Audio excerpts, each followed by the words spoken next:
मत्ती सुसमाचार 22वां अध्याय का मनन। मत्ती सुसमाचार 22वें अध्याय में 46 वचन लिखे गए हैं। 46 वचनों में लिखे गए प्रमुख बातें पहले वचन से लेकर 14 वचन तक के भाग में विवाह भोज का दृष्टांत लिखा गया है। 15वें वचन से लेकर 22वां वचन तक के बीच में कैसर को कर देने के बारे में जानकारी दी गई है। 23 वचन से लेकर 33 वचन तक के भाग में पुनरुत्थान में स्त्री पुरुष पत्नी पति के रूप में रहेंगे कि कैसे रहेंगे, इसके बारे में जानकारी दी गई है। 34 वचन से लेकर 40 वचन तक के भाग में फरीसियों ने उससे मुख्य बात को जाना, उसके बारे में लिखा गया है। 41वें वचन से लेकर 46वां वचन, फरीसी जब उनके पास थे तब मसीह कौन है, आपको क्या समझ आ रहा है, इस तरह प्रभु ने उनसे ही उल्टा प्रश्न पूछा। 22वां अध्याय के पहले वचन से लेकर 14वें वचन तक के भाग में जो विवाह भोज है उसके बारे में हम देखेंगे। यीशु फिर उनसे दृष्टांतों में कहने लगा। यीशु उनको जवाब देते हुए, इस बात ने मेरे आंखों को खोल दिया। प्रभु यीशु मसीह का बड़ी भीड़ पीछा कर रहा है। उन्होंने जितना समय बिताया वह जहाँ कहीं भी गए वहाँ लोगों की भीड़ अधिक रहती थी। यीशु ने उन्हें उत्तर दिया, जीसस आंसर्ड देम, परमेश्वर पुत्र यीशु मसीह जब मानव के रूप में जीवन को बिता रहे थे तब उसके प्रचार के बारे में जो भी विवरण कोई पूछता था तो उन सबको विवरण में वह जानकारी देता था। It is the responsibility of every Christian evangelist to answer about is believes and is teachings. ये बात हमारी आंखों को खोल देगा। हम किस बात पर विश्वास कर रहे हैं और क्यों विश्वास कर रहे हैं, इसकी जानकारी अगर हम नहीं दे पाएंगे तो कोई उससे ग्रहण नहीं कर पाएंगे। उतना ही नहीं, हम आधे अधूरे बात पर विश्वास कर रहे हैं ऐसा दूसरों को लगेगा। यीशु उन्हें जवाब दे रहा है, मैं प्रेरितों के काम के पुस्तक में से एक बात को आपको पढ़कर सुनाना चाहता हूँ। प्रेरितों के काम के पुस्तक में प्रभु यीशु मसीह के प्रचार के बारे में जब प्रेरित प्रचार कर रहे थे तब वहाँ पर उन पर एक विशेष समस्या आ पड़ा। वह समस्या क्या है? देखने पर तुम जो नई बात का प्रचार कर रहे हो उसके बारे में हम जान सकते हैं क्या? नया प्रचार। प्रभु यीशु मसीह का जो प्रचार है वह नया प्रचार है, क्योंकि तब तक उन्हें एक तरह का प्रचार पता था, तो वह जो नहीं जानते उन बातों को प्रभु यीशु मसीह प्रचार कर रहे हैं। प्रभु यीशु मसीह का प्रचार कर रहे हैं, व्यवस्था के अनुसार प्रचार कर रहे हैं या व्यवस्था के विरोध में प्रचार कर रहे हैं। प्रभु यीशु मसीह व्यवस्था के अनुसार ही प्रचार कर रहे हैं। प्रेरितों के ऊपर यह निंदा आया है कि मूसा के दिए गए नियमों का पालन करने की आवश्यकता नहीं है, ऐसा प्रेरित बता रहे। इस तरह मूसा के विषय में उन्हें कॉन्ट्रडिक्ट आया। इस तरह प्रेरितों के ऊपर निंदा आया। परमेश्वर के वचन को आप समझिए। प्रेरितों के काम 17वां अध्याय 19 वचन में अरियुपगुस सभा के पास उसे ले आए। वहाँ पर वे लोग पूछ रहे, क्या हम जान सकते हैं कि यह नया मत जो तू सुनाता है क्या है, क्योंकि तू अनोखी बातें हमें सुनाता है, इसलिए हम जानना चाहते हैं कि इनका अर्थ क्या है। आज समाज में बहुत से मत है, कुछ विद्रोह करने वाले लोग हैं और कुछ नास्तिक भी है। इन सबों के मन में बाइबल को लेकर बहुत प्रश्न आते हैं। सब बातों का जवाब देना यह विश्वासी का कर्तव्य है। वचन क्या है, इसे समझाने की जिम्मेदारी हर एक प्रचारक का समाज के प्रति एक कर्तव्य के प्रति कर्तव्य रहता है। इस तरह प्रभु यीशु मसीह जवाब को दे रहा है, दृष्टांत के रूप में उनसे बात कर रहे हैं। वचन उन्हें अच्छे से समझे इसलिए उनको दृष्टांत बता रहा है। 21वां अध्याय में प्रभु यीशु मसीह ने अपने बारे में जो वर्णन किया, जिस पत्थर को राज मिस्रियों ने निकम्मा ठहराया था वही कोने के सिर का पत्थर हो गया। उसके बारे में जो उसने बताया उस पर प्रधान याजक, फरीसी और शास्त्री, इन सब लोगों को यीशु प्रत्युत्तर दे रहा है, दृष्टांत को बता रहा है। स्वर्ग के राज्य के बारे में वह बात कर रहे हैं। परमेश्वर के राज्य मतलब परमेश्वर की कलीसिया, the people who are called out from the society in the name of the Jesus Christ. प्रभु यीशु मसीह के नाम में समाज में से विशेष रूप से अलग आए हुए वह कलीसिया के रूप में है, वही परमेश्वर का राज्य है। इसलिए इनके बारे में एक दृष्टांत को बता रहा है। वह दृष्टांत क्या है देखेंगे। स्वर्ग का राज उस राजा के समान है जिसने अपने पुत्र का विवाह किया। स्वर्ग का राज कैसा है? बोझ को करने वाले राजा के समान है। और उसने अपने दास को भेजा कि निमंत्रित लोगों को विवाह के भोज में बुलाए, परंतु उन्होंने आना ना चाहा। It is T first invitation, पहला निमंत्रण। उसके दासों को भोज के लिए बुलाया। राजा ही बोझ दे रहा है, वह उन्हें बुलाया। राजा अपने पुत्र के विवाह के लिए बोझ तैयार कर रहे हैं। बोझ में सम्मिलित होने के लिए निमंत्रण दे रहा है। उन्हें मुफ्त में आना है और आकर भोजन करना है। फिर उसके दासों ने उससे कहा, जिन्होंने बुलाया वे आना ना चाहे। नंबर 2, फिर उसने और दासों को यह कहकर भेजा, निमंत्रित लोगों से कहो, देखो मैं बोझ तैयार कर चुका हूँ। मेरे बैल और फले हुए पशु मारे गए हैं और सब कुछ तैयार है। विवाह के बोझ में आओ। Second invitation to the same people. उन्हें फिर दूसरे दास के द्वारा आने का निमंत्रण भेज रहा है। इस बार दूसरे निमंत्रण को पाने के बाद वे अपेक्षा करके चल दिए, कोई अपने खेत को, कोई अपने व्यापार को। लूका सुसमाचार 14वां अध्याय 17वां वचन से 24 वचन तक यही दृष्टांत को हमें देखने को मिलता है। ऑनर नहीं कर रहे हैं, निमंत्रण का अंगीकार नहीं कर रहे हैं, उसका तिरस्कार कर रहे हैं, नज़रअंदाज किए। और कोई अपने खेत में गए और कोई अपने व्यापार में गए। अन्य लोगों ने जो बच रहे थे उसके दासों को पकड़कर उनका अनादर किया और मार डाला। तब राजा को क्रोध आया और उसने अपनी सारी सेना भेजकर उन हत्यारों का नाश किया और उसके नगर को फूंक दिया। तब उसने अपने दासों से कहा, विवाह का बोझ तैयार है, परंतु निमंत्रित लोग योग्य नहीं ठहरे। निमंत्रित लोग योग्य ना ठहरे, इसलिए चौराहों पर जाओ और जितने लोग तुम्हें मिले उन सबको विवाह के बोझ में बुला लाओ। बुलाए गए लोग नहीं, सामान्य लोग, not selected people, normal people. बुलाए गए नहीं, जो आंखों को दिखाई दे उन सबको बुलाओ। इस तरह दासों को बताया। उन दासों तो ने सड़कों पर जाकर क्या भले क्या बुरे जितने मिले सबको इकट्ठा किया और विवाह का घर अतिथियों से भर गया। इकट्ठा किए जाकर प्रचार किए। राजा ने विवाह के बोझ को रखा, इस तरह प्रचार किए। तब सब लोग दौड़कर आए। They were not elected people, just informed people. वह चुने हुए लोग नहीं है, उन्हें एक अवसर देकर बुलाया गया। दे हॉनर्ड हिम। उस राजा के बात को उन्होंने अंगीकार किए।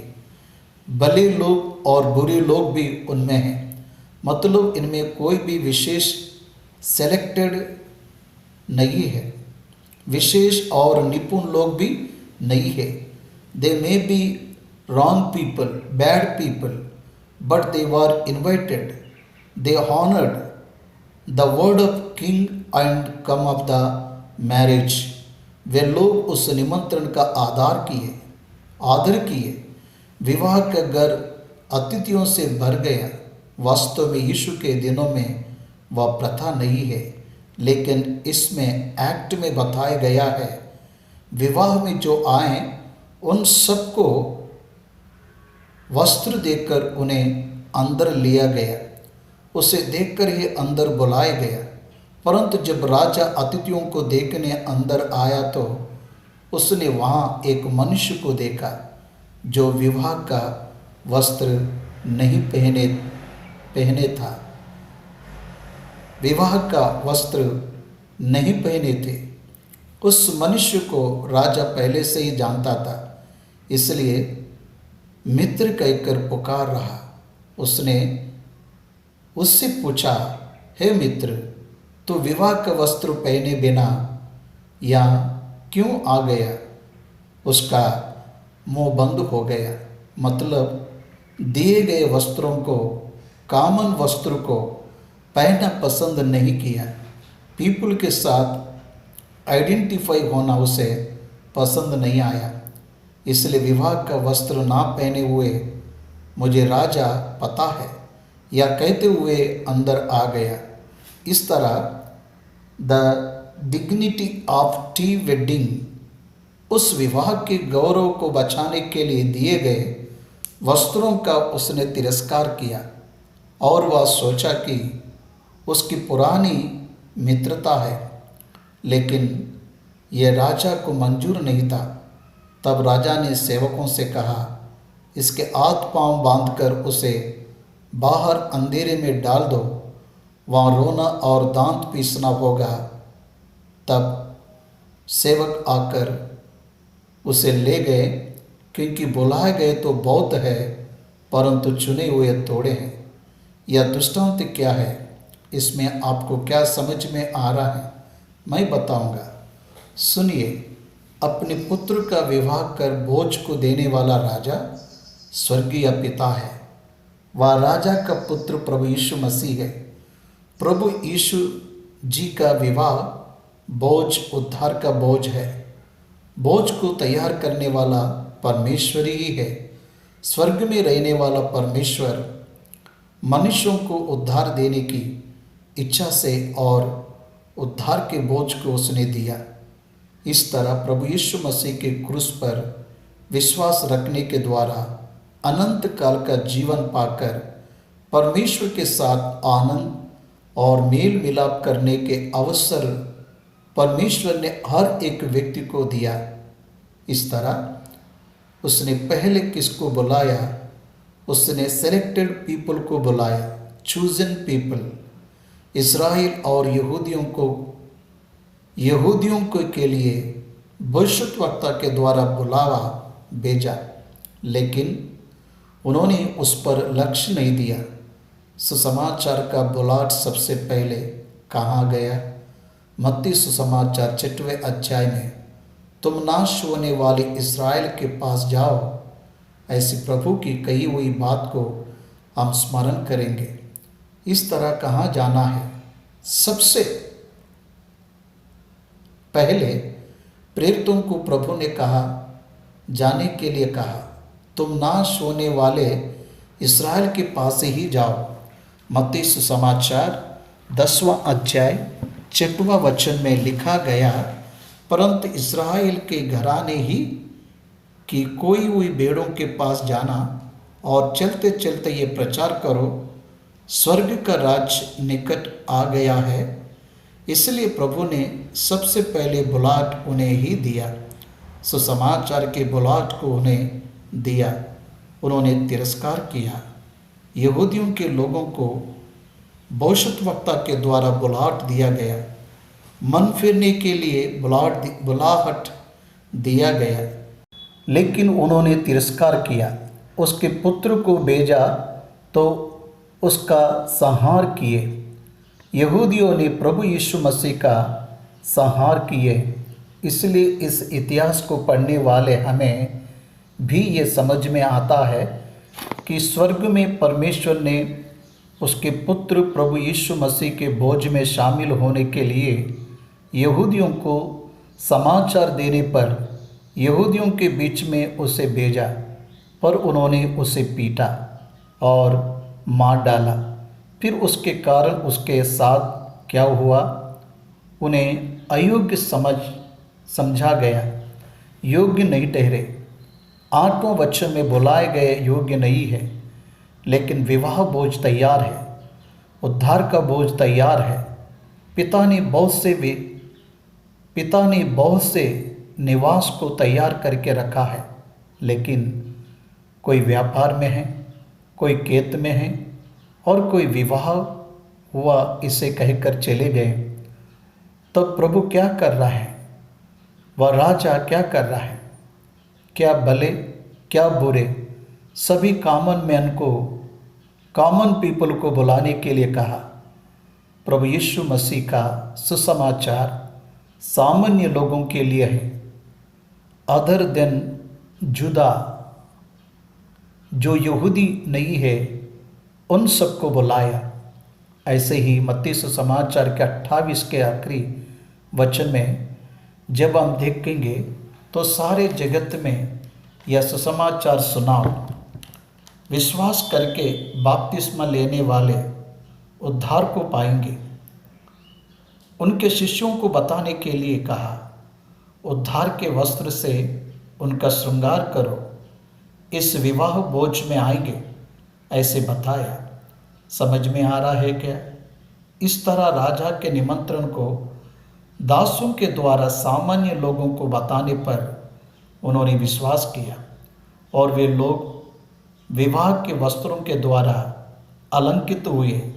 सुसमाचार प्रेरितों के द्वारा सारे जगत तक पहुंच गया।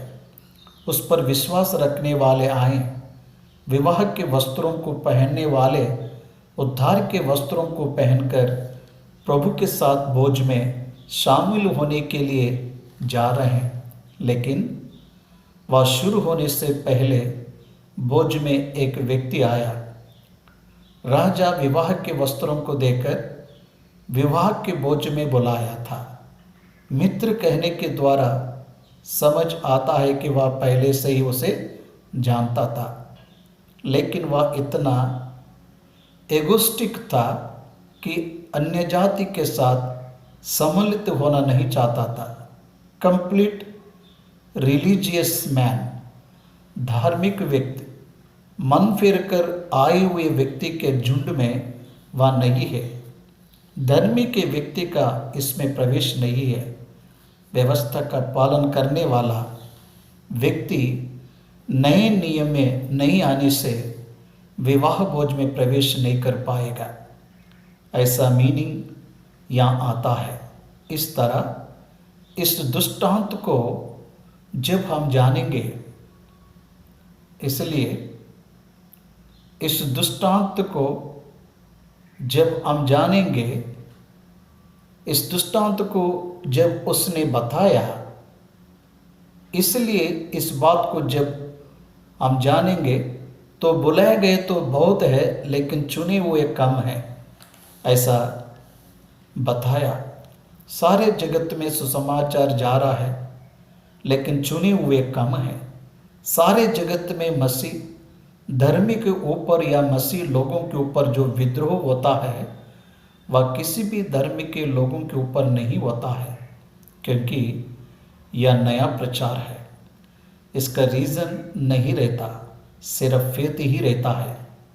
इसको रीज़न के रूप में बताने से कॉर्नर माइंड्स को समझ में नहीं आएगा। इसलिए परमेश्वर के बारे में, परमेश्वर के सामर्थ्य के बारे में, परमेश्वर के लक्षण के बारे में, परमेश्वर है उस विश्वास के द्वारा आने वाले ज्ञान में से ही बाइबल ग्रंथ समझ में आता है, लेकिन सामान्य मानव को सबूतों के द्वारा समझ में नहीं आएगा। बाइबल में बहुत सारे उदाहरण हैं, मैं बताऊंगा, सुनिए। जन्म से ही अंधे को जन्म से ही अंधे के आंखों को यीशु मसीह ने खोला। वहां पर रहने वाले सभी लोग उस बात के गवाह हैं। जन्म से ही गूंगे और बहरे व्यक्ति को यीशु मसीह ने चंगा किया। वह भी इस बात की गवाह है। जिस व्यक्ति को दुष्टात्मा पकड़ा, उनके सामने ही उसे प्रभु यीशु मसीह ने छुटकारा दिलाया, चंगा किया। वे सभी इस बात के गवाह हैं। उनके आंखों के सामने 5 रोटी और 2 मछलियों को तोड़कर सबको बांटा। वे सभी इस बात के गवाही है, इस बात के गवाह है। फिर क्रूस पर उसे क्या चढ़ा है, वह अद्भुत कार्यों को देखे लेकिन उस पर विश्वास नहीं किए। समझ में आ रहा है क्या? इसलिए अद्भुत कार्यों को देखकर कोई भी विश्वास नहीं करेगा। विश्वास रखने वाला अद्भुत कार्य को देखेंगे, इसलिए अद्भुत कार्य को करने से हम विश्वास करेंगे। ऐसे पीछा करने वालों को यीशु के द्वारा दिए गए अद्भुत कार्य, बहुत से अद्भुत देखने को मिले, लेकिन उन सब कार्यों को देखने पर भी किसी ने विश्वास नहीं किया। यूहन्ना सुसमाचार के आखिरी अध्याय के आखिरी वचन को आप एक बार पढ़िए। यूहन्ना सुसमाचार 21वां अध्याय और 25वां वचन। और भी बहुत से काम हैं जो यीशु ने किए। यदि वे एक एक करके लिखे जाते तो मैं समझता हूँ कि पुस्तकों जो लिखी जाती वे जगत में भी ना समाती। यीशु के कार्यों के बारे में पुस्तक में लिखने से संसार में ना समाए। इतने अद्भुत कार्यों को उसने किया तो भी उन्होंने विश्वास नहीं किया। प्रभु यीशु मसीह परमेश्वर के द्वारा भेजे गया उद्धार करता है, इस बात को वे नहीं समझ पाए। तब भी नहीं, यीशु के जन्म के 2000 वर्ष बाद अभी भी यीशु का जन्म प्रश्नार्थक है, यीशु का जीवन प्रश्नार्थक है और यीशु की मृत्यु भी प्रश्नार्थक है और यीशु का पुनरुत्थान को भी प्रश्नार्थक की समझ रहे हैं। बुलाए गए बहुत है लेकिन चुने गए कम है। उद्धार के लिए बुलाए गए पूरे संसार को परमेश्वर ने निमंत्रण दिया है। आइए, तुम्हारे लिए दिन भर में मैं अपने हाथों को खोला हुआ हूँ, ऐसा भविष्यद्वक्ता यशायाह ने भविष्यवाणी किया। यहूदियों के उद्धार के लिए परमेश्वर ने अपने हाथों को खोल कर रखा, क्रूस पर हाथों को खोल कर रखा, लेकिन उन्हें यह समझ में नहीं आया परमेश्वर का प्रेम उनके प्रति कैसा है। उन्हें समझ में नहीं आया। उन्होंने तिरस्कार किए, उन्होंने परमेश्वर का तिरस्कार किए। उनके प्रति योजना जो थी उसका तिरस्कार किए। कितनी बुरी बात है भाइयों और बहनों। परमेश्वर की योजना आपके प्रति उद्धार रहने पर आप अगर उस योजना को टुकराएंगे तो आप कैसे बचेंगे?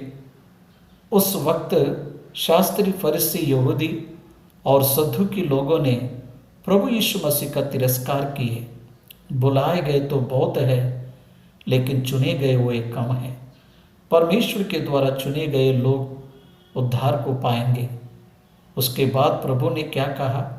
बाद में राजा क्या करेगा? उस नगर को नाश करेगा।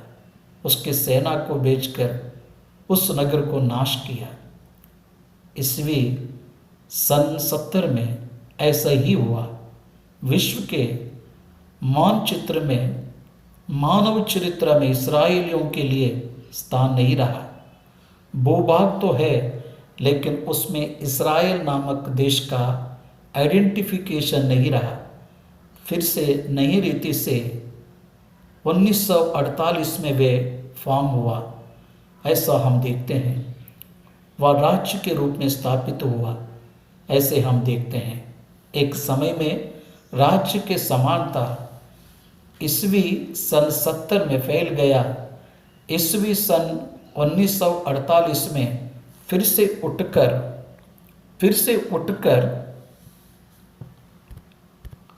आया। Why they were silent? वे क्यों मौन रहे? वे क्यों डिसहैपर हुए? उनके प्रति दिए गए प्रतिज्ञा को परमेश्वर ने स्मरण किया, तब उनका राज्य स्थापित हुआ। इस तरह अन्य जातियों की संख्या संपूर्ण होने तक इस्राएलियों को कुछ समय तक अंधापन आएगा, ऐसे वचन में कहा गया है। उनके आंखों को उसने बंद किया, ऐसा कहा। समझ में आ रहा है क्या? अनाज्ञाकारिता की स्थिति में उन्हें बांध कर रखा, ऐसे कहा। इसलिए बाइबल ग्रंथ एक अद्भुत परमेश्वर की रचना है। इन वचनों को पढ़ते समय किस वचन का किस वचन के साथ लिंक रहता है, इसका परिपूर्ण ज्ञान विश्वास रखने वाले व्यक्ति को परमेश्वर देता है। उस विश्वास के द्वारा विश्वास करने के लिए आधारित वचनों को विश्वास रखने के लिए परमेश्वर देता है। वो परमेश्वर की आत्मा के द्वारा होने वाला कार्य है। भाइयों और बहनों, 14 वचन को हमने देखा। यहूदियों ने यीशु का तिरस्कार किए, नए नियम के अंतर्गत आने के लिए स्वीकार नहीं किया। नए नियम में परमेश्वर के द्वारा दिए जाने वाले उद्धार के वस्त्र को, विवाह के वस्त्र को वे पहनना ना चाहे, इसलिए अन्य लोगों को परमेश्वर उद्धार देना चाहा। परमेश्वर की योजना को प्रभु यीशु मसीह पहले से ही उन पर प्रकट करता है। 15वां वचन से 22वां वचन तक। तब फरीसियों ने जाकर आपस में विचार किया कि उसको किस प्रकार बातों में फंसाएं। यह कैसे लोग हैं, इन्हें यीशु मसीह को फंसाना है। यीशु मसीह की परीक्षा ले रहे। प्रभु यीशु मसीह को दुष्टात्मा ने पकड़ा, ये साबित करना चाहते हैं। What is the attitude of the people? उन लोगों का उद्देश्य क्या है? आज समाज में भी इस तरह के मनुष्य हैं, फंसाना। एक बार मैंने एक वीडियो को देखा, उसमें बाइबल की स्टोरी को बताते हैं। ये कहानी को आप जानते हो क्या? मिस्र के देश में एक होरस नामक देवता है, ऐसा कह रहा था। लूका सुसमाचार में से यीशु के जन्म के बारे में पूरी जानकारी को देता है, और यह 3500 वर्ष पहले मिस्र देश के टेम्पल में बनाई गई है, ऐसा बताते हुए उसको सबूत नहीं है ऐसा बता रहा है, लेकिन 3500 वर्ष का है ऐसा कह रहा है।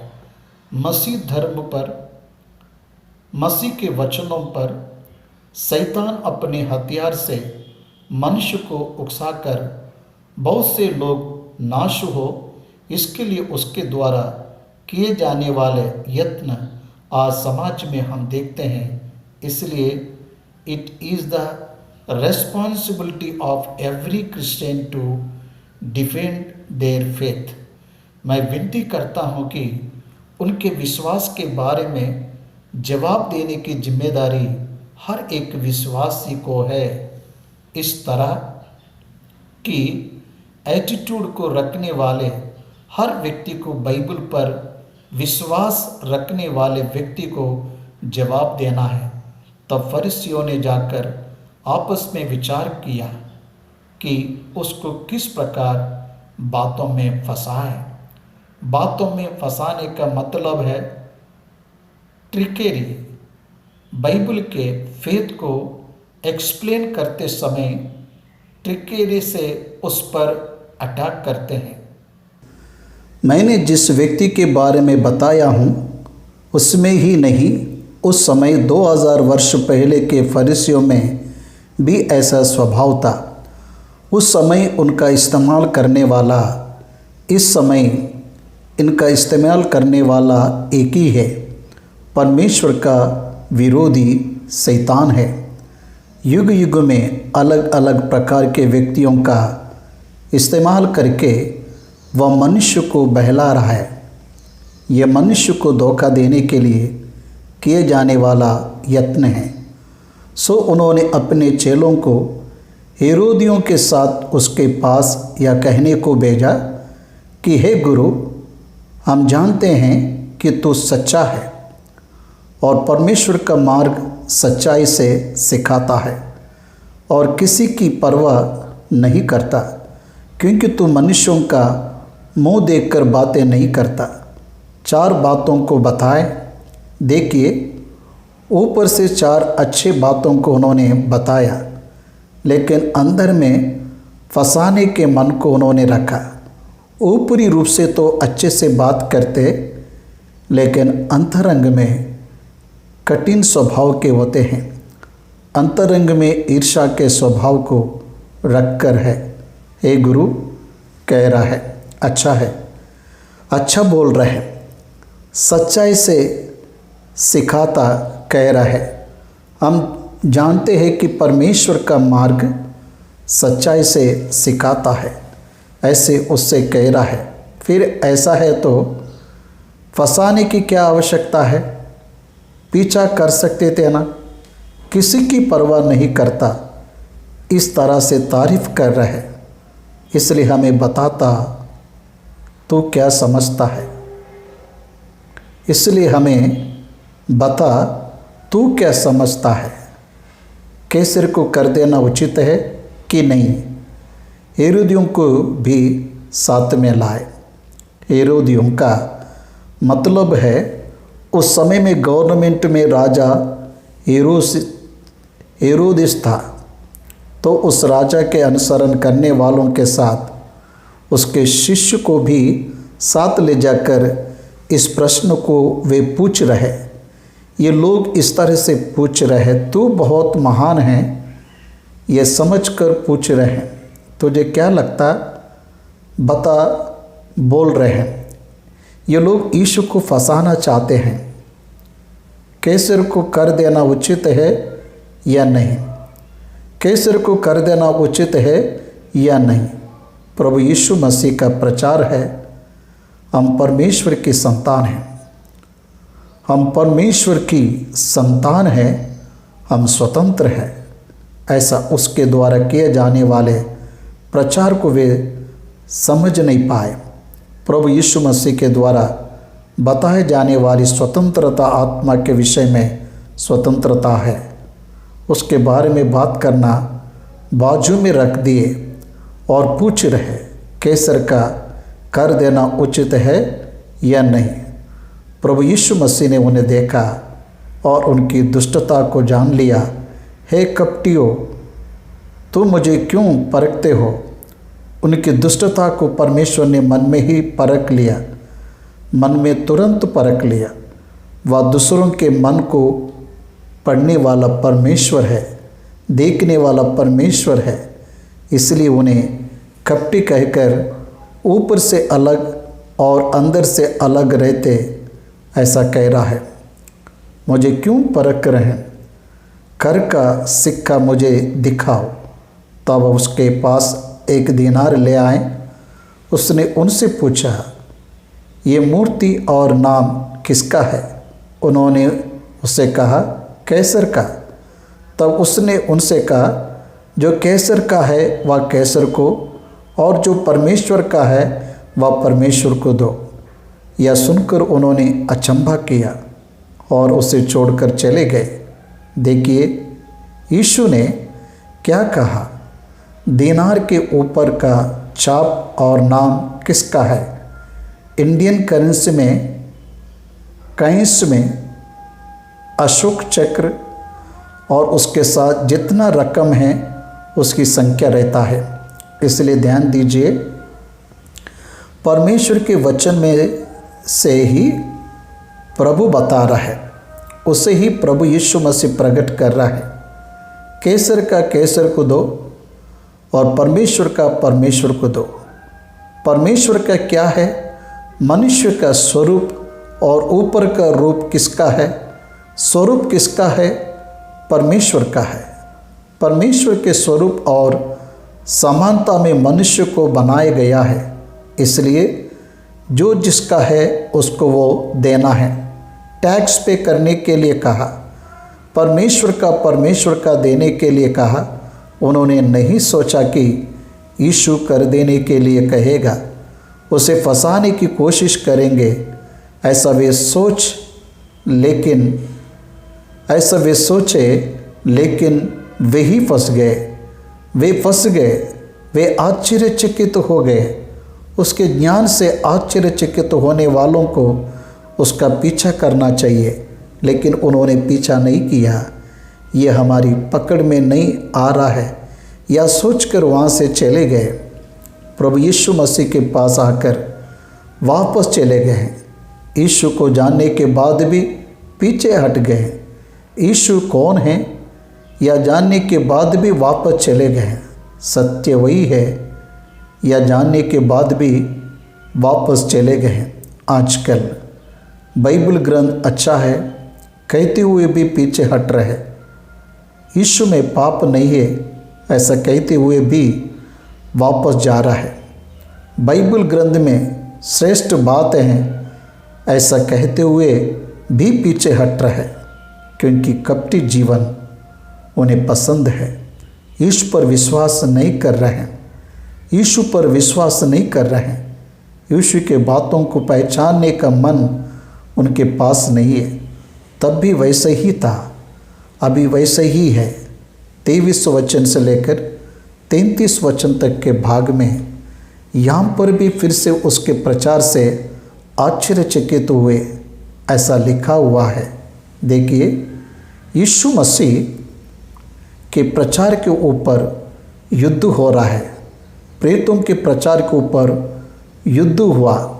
आज विश्व भर के प्रचार के ऊपर युद्ध हो रहा है। यीशु मसीह के जवाब देने पर आश्चर्यचकित हुए, लेकिन वापस चले गए। 23 वचन से 33 वचन तक अच्छी रीति से व्यवस्था को जानने वाले लोग यीशु के पास आए। उस समय जो मूसा ने बताया था उन बातों को लेकर प्रभु यीशु मसीह की परीक्षा लेने की कोशिश किए। सदुकी पुनरुत्थान नहीं है ऐसा कहते हैं। पूरे संसार में प्रभु यीशु मसीह अकेले का ही पुनरुत्थान होगा। इस सच्चाई को बाइबल ने पुराने नियम में भी बताया है। पुनरुत्थान पर विश्वास रखने वाला अब्राहम है। रोमियों की पत्री 4वां अध्याय 17वां में मृतकों को जीवित करने वाले परमेश्वर पर अब्राहम ने विश्वास किया ऐसा लिखा हुआ है। इब्रानियों की पत्री 11वें अध्याय में विश्वास के द्वारा उसके पुत्र को मृतकों में से फिर वापस पाया ऐसा लिखा है। मृतकों का पुनरुत्थान होगा। इस प्रचार को पुराने नियम के दानियल के पुस्तक उसके 12वें अध्याय में अंत के दिनों में खबर खोले जाएंगे, मृतक लोग जी उठेंगे ऐसे लिखा है। यूहन्ना सुसमाचार के पुस्तक 5वां अध्याय 24 वचन में मृतक लोगों का परमेश्वर के पुत्र की आवाज़ को सुनने का समय आया ऐसा लिखा गया है। इस तरह मृतकों का पुनरुत्थान है। उसी दिन सदुकी जो कहते हैं कि मरे हुओं का पुनरुत्थान है ही नहीं, उसके पास आए और उससे पूछा, हे गुरु, मूसा ने कहा था कि यदि कोई बिना संतान मर जाए तो उसका भाई उसकी पत्नी को ब्याह करके अपने भाई के लिए वंश उत्पन्न करे। अब हमारे यहाँ 7 भाई थे। पहला ब्याह करके मर गया और संतान ना होने के कारण अपनी पत्नी को अपने भाई के लिए छोड़ा गया। इसी प्रकार दूसरे और तीसरे ने भी किया और 7 तक यही हुआ। सबके बाद वह स्त्री भी मर गई। सो जीव उठने पर वह उन 7 में से किसकी पत्नी होगी, क्योंकि वह सबकी पत्नी हो चुकी थी। ये जो पुनरुत्थान पर विश्वास नहीं रखते वे पूछ रहे, यह पुनरुत्थान में किसकी पत्नी रहेगी? इसका कोई भी अर्थ है क्या? जिस बात पर वह विश्वास नहीं कर रहे हैं उसके ऊपर प्रश्न कर रहे हैं। How wicked they are. अब हमारे यहाँ 7 भाई थे, पहला ब्याह करके मर गया और संतान ना होने के कारण अपनी पत्नी को अपने भाई के लिए छोड़ा गया। इसी प्रकार दूसरे और तीसरे ने भी किया और 7 तक यही हुआ। सबके बाद वह स्त्री भी मर गई। सो जी उठने पर वह उन 7 में से किसकी पत्नी होगी? क्योंकि वह सबकी पत्नी हो चुकी थी। यीशु ने उन्हें उत्तर दिया कि तुम पवित्र शास्त्र और परमेश्वर के सामर्थ्य नहीं जानते, इस कारण भूल में पड़ गए हो। This is the answer for all the critics of Bible. This is the single answer for all the critics of the Bible. सब विरोध करने वालों के लिए यह एक ही एक सिंगल आंसर है, एक ही जवाब है, ऐसा हमें समझ में आता है।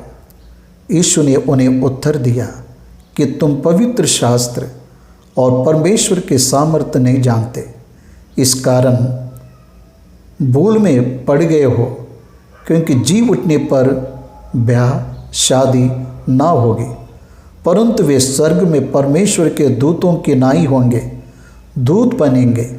ऐसा नहीं कहा जिस तरह दूत without sex how they are living, बिना सेक्स के वे जिस तरह से हैं वैसे ही पुनरुत्थान में मृतकों में से जी उठने वाले पति पत्नी नहीं, इंडिपेंडेंटली प्रभु के दास बनकर रहेंगे, ऐसा बता रहा है। परंतु मरे हुओं के जी उठने के विषय में क्या तुमने ये वचन नहीं पढ़ा जो परमेश्वर ने तुमसे कहा कि मैं इब्राहिम का परमेश्वर और इसहाक का परमेश्वर और याकूब का परमेश्वर हूँ? वह तो मरे हुओं का नहीं परंतु जीवितों का परमेश्वर है। यह सुनकर लोग उसके उपदेश से चकित हुए। मैं अब्राहम का परमेश्वर हूँ, इसहाक का परमेश्वर हूँ, याकूब का परमेश्वर हूँ, ऐसा कहने पर वह तो मर गए, उनका परमेश्वर हूँ ऐसा कह रहा है। वह मरे हुओं का नहीं जीवितों का परमेश्वर है। मतलब अब्राहम का पुनरुत्थान होगा, इसहाक का पुनरुत्थान होगा, याकूब का पुनरुत्थान होगा। प्रभु की दृष्टि में वे जीवित है, मृतक नहीं है। मृतक इस शब्द को नाश होने वालों के लिए परमेश्वर ने इस्तेमाल किया। मृतक लोग मृतकों को गाड़ेंगे, ऐसा प्रभु ने कहा। मतलब स्पिरिचुअल डेड पीपल विल बरी द फिजिकल पीपल। आध्यात्मिक रीति से मरा हुआ जाकर भौतिक रूप से मरे हुओं को गाड़ेगा। उसके शिष्यों से उसने कहा, तुम उठकर मेरा पीछा करो। इस बात को समझिए, उसके प्रचार ने उन्हें चकित कर दिया। वह मरे वो का नहीं है, वह जीवितों का परमेश्वर है, वह जीवितों का परमेश्वर है। इस तरह मसीह में रहकर जो मरे हैं वे जीवित हैं, लेकिन मृतक नहीं है। एक दिन वे निश्चय आएंगे। पहला थिस्सलुनीकियों 4 अध्याय 13 वचन से 18वां वचन तक इन बातों को लिखा गया है। इस तरह वह जीवितों का परमेश्वर है, वह जीवितों का परमेश्वर है। इन बातों से उनका मुंह बंद हो गया, सदूकियों का मुंह बंद हो गया। जब फरीसियों ने यह जाना तो खुश हो गए। अब खुश होने के बाद तो भी उन्होंने पीछा किया क्या? पीछा नहीं किया। फिर से वे भी आए और यीशु की परीक्षा लेने लगे। 34वां वचन से लेकर 34वां वचन में को हम लोग देखेंगे। जब फरीसियों ने सुना कि उसने सदूकियों का मुंह बंद कर दिया तो वे इकट्ठे हुए।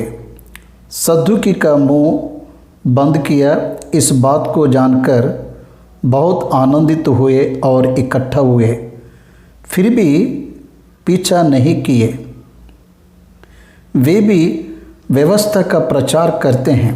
सावधान या परीक्षा लेते हुए कहा, वहाँ पर फंसाने की कोशिश कर रहे हैं, ऐसे कहा, या फिर उसे परखने की कोशिश कर रहे हैं। हे गुरु, व्यवस्था में कौन सी आज्ञा बड़ी है? उसने उससे कहा, तो परमेश्वर अपने प्रभु से अपने सारे मन और अपने सारे प्राण और अपनी सारी बुद्धि के साथ प्रेम रख। बड़ी और मुख्य आज्ञा तो यही है, और उसी के समान या दूसरी भी है कि तू अपने पड़ोसी से अपने समान प्रेम रख। यही दो आज्ञा हैं, सारी व्यवस्था और भविष्यद्वक्ताओं का आधार है। सोने से भी कीमती बातों को यीशु ने कहा। एक एक प्रश्न जो सदूकी और फरीसी ने पूछा, इस पर यीशु के कहे हुए जवाब आज विश्वासियों के लिए कितना फलदायक रहा, ये हमें जानना है। 10 आज्ञा हैं। 10 आज्ञाओं में से बड़ी कौन सी है? 10 आज्ञाओं में 10 आज्ञाओं भी बड़े हैं। इन 10 आज्ञाओं को 2 भागों में विभाजित किया गया। पहले के 4 आज्ञाओं को एक आज्ञा के रूप में, दूसरे के 6 आज्ञाओं को दूसरी आज्ञाओं के रूप में विभाजन किया गया। इन 2 आज्ञाओं का एसेंस यही है कि तू परमेश्वर अपने प्रभु से अपने सारे मन और अपने सारे प्राण और अपनी सारी बुद्धि के साथ प्रेम रख, विदाउट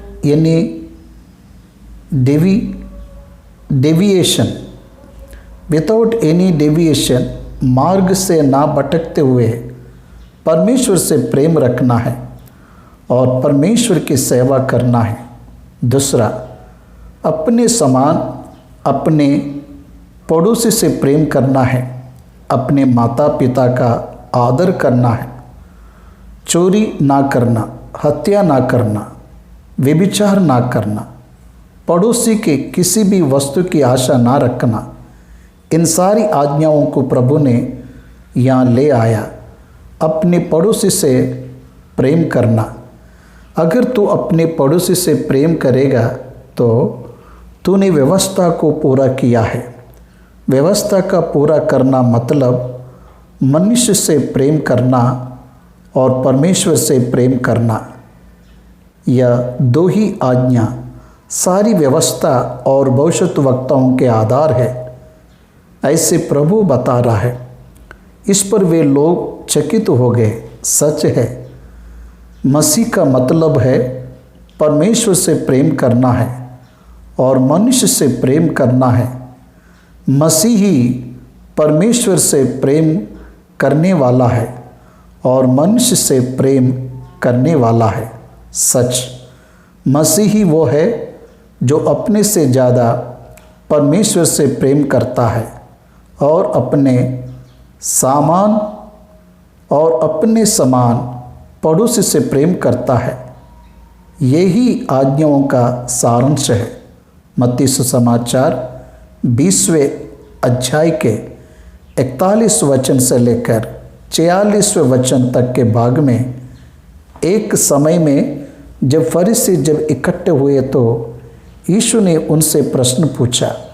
बाइबल ग्रंथ में यीशु मसीह की परीक्षा करने वाले सदूकी, फरीसी, शास्त्री और प्रधान लोग हैं। प्रभु यीशु मसीह ने भी उन लोगों की परीक्षा ली। अगर हम इसमें अंतर को देखेंगे तो उनके पूछे गए हर एक प्रश्न का जवाब प्रभु यीशु मसीह ने दिया है। लेकिन प्रभु यीशु मसीह के पूछे गए किसी भी प्रश्न का जवाब वे लोग नहीं दे पाए। यीशु मसीह को कितना ज़्यादा ज्ञान है यह हमें समझ में आ रहा है। हर बार जब यीशु मसीह से सदुकी फरीसी और शास्त्री लोगों ने प्रश्न पूछा, तब हर प्रश्न का जवाब प्रभु ने उन्हें दिया। एक गहरे प्रचार उसमें छुपा हुआ है, डीप मैसेजेस है। अब प्रभु पूछ रहा है, मुख्य बात है, देखिए 41 वचन, मसीह के विषय में तुम क्या समझते हो, वह किसका संतान है।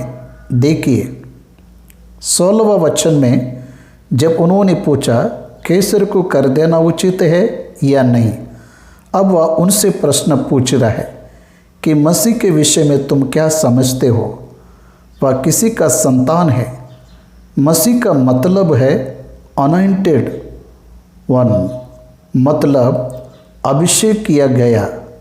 वह सब भी इंतजार कर रहे हैं कि दाऊद के वर्ष में से, दाऊद के वंश में से उसका जन्म होगा। उसे दाऊद का संतान कहा गया है। हम मसीह लोग आज दाऊद के संतान प्रभु यीशु मसीह पर ही विश्वास करते हैं। लेकिन उस समय के यहूदी लोगों ने यह विश्वास नहीं किया कि प्रभु यीशु मसीह दाऊद का संतान है।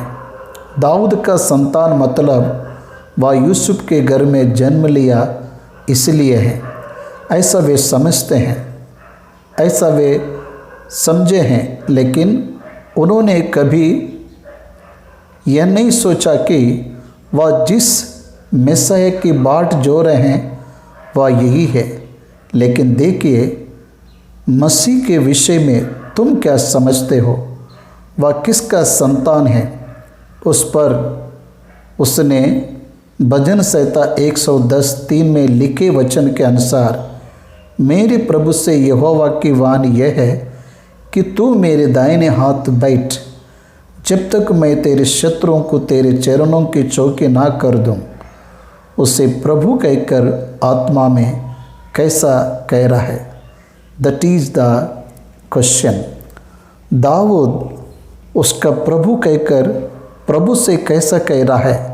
भला जब दाऊद उसे प्रभु कहता है तो वह उसका पुत्र क्यों कर ठहरा कि प्रभु ने मेरे प्रभु से कहा, मेरे दाहिने बैठ, जब तक कि मैं तेरे बैरियों को तेरे पाँवों के नीचे ना कर दूं। प्रभु ने मेरे प्रभु से कहा। ऐसा कहने पर मसीह से कहा, तू मेरे दाहिने और बैठ, ऐसा दाऊद ने कहा है। तो मसीह दाऊद का संतान कैसे हुआ।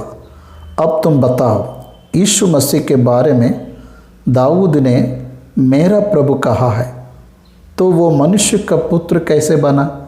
इस प्रश्न का वे जवाब नहीं दे पाए। रोमियों की पत्री उसके पहले अध्याय में उसका जवाब पौलुस ने अद्भुत रीति से दिया।